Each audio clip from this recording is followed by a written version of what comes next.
like, remember when Harry Met Sally? No. Don't you know, remember the movie when Harry Met Sally? They sat on the couch and the old lady and the old man sat there and would talk about their... No, what's that? Do you want to answer? Sure, you do it. We were working in Little Fork, and I was the IT director, and Michelle got hired as a new teacher, and I was in the office working on a computer system, and she came in looking for a phone number. Yeah, that was a nice version. So I moved up from the cities. It was my first full-time teaching job, and it was in the late 1990s. And yeah, I was mad because I had gotten a new apartment and I couldn't find the phone number for the phone company. I was like, what the heck? How can you not find a phone number to get a phone? I couldn't get a phone.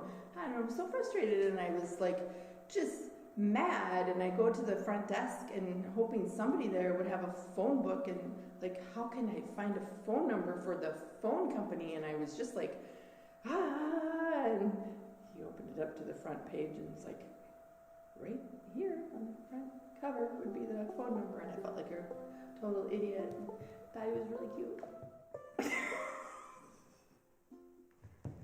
We hung out for a long time. We were friends for a long time.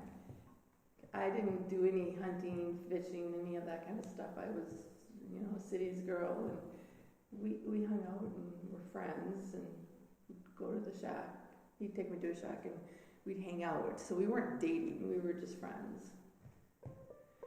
I thought he liked the Spanish teacher.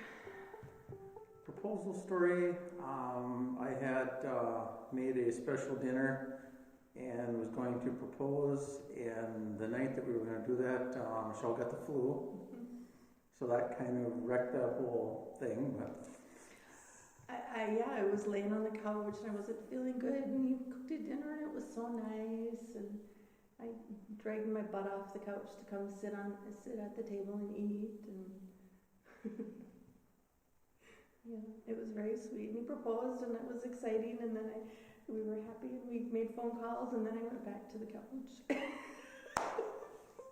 We got married at my parents' in Princeton. When my parents retired, they moved to a kind of a hobby farm in Princeton and Minnesota, and they got a horse and the acreage, and he had a big pole barn, a couple barns, and he got it all finished off so we could have the reception there. So we had an outdoor wedding, and inside the pole barn for the reception and dance. So that was fun.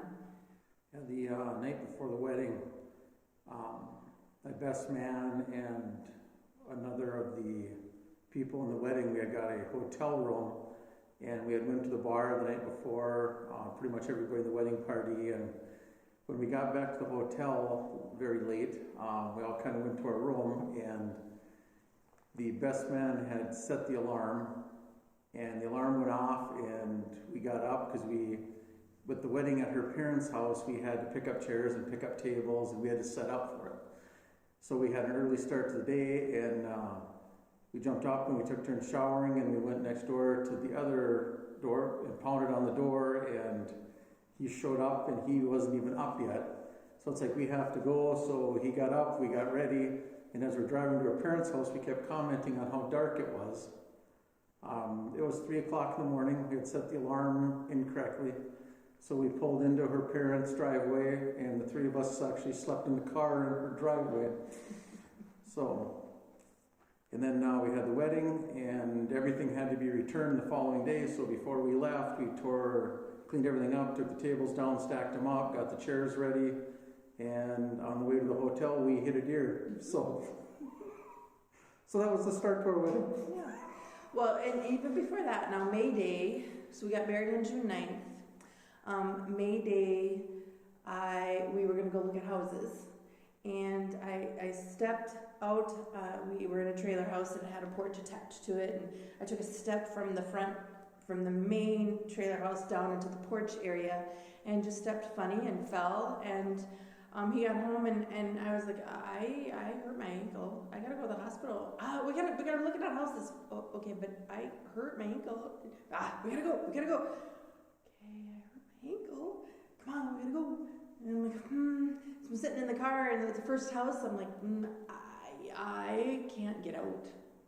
Seriously. I'm like, seriously, go look at it. We looked at 2 houses. I didn't get out of the car until we got to the hospital. I broke my ankle. Yeah. A month before our wedding, broke my ankle. So on crutches and all that good stuff, I ended up in a boot. I didn't really want to be in a boot walking down the aisle, so I convinced my doctor, Dr. Vergelt. I said, please, can I be out of my boot for my wedding? No. Please, can I be out of my boot? No. I said, okay, just for the wedding, can I be out of just and put in that little nice little easy one, just for the aisle and back? That's it. Okay, please. Okay. So I did. I followed her rules. For just the aisle, I was able to wear just the nice little easy white one that didn't, so I wasn't clunky down the aisle. And then I put the boot back on, which was nice because when we went on our honeymoon, and I got to go first on the plane and first on the boat because we went on a cruise, and that was nice. But that was how the wedding started. The precursor. Then it rained.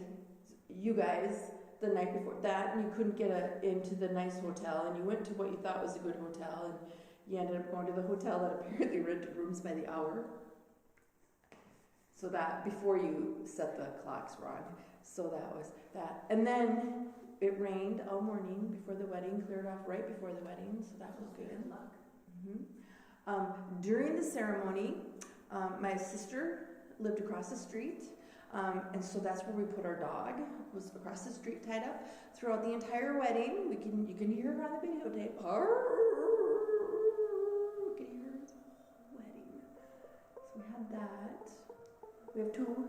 Andrew, he is 22, and Alicia is going to be 21. She's 20. So 22 and 20.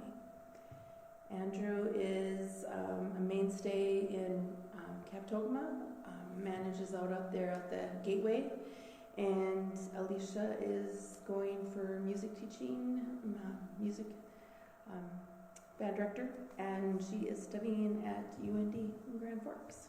When we give gifts together, we kind of have fun. We did some gift giving as hobbies. We got into winemaking at one time with our gardens. Keith's a pretty good garden guy, and we got a big wine kit and made our rhubarb wine and apple wine. Hello, my baby. Hello, my honey. Hello, my ragtime gal. Send me a kiss, my love. Oh, baby, my heart's on fire. If you refuse me, I'm probably retired and still here. What will we be doing? He'll be fishing. I'll be fishing. I'll be crocheting. Kind of what we do now. What we did today. That exciting. Maybe traveling a little bit more. We try to go on one trip a year. Maybe when we retire, maybe we'll go on longer trips and maybe 2 trips a year. Hopefully enjoying grandkids.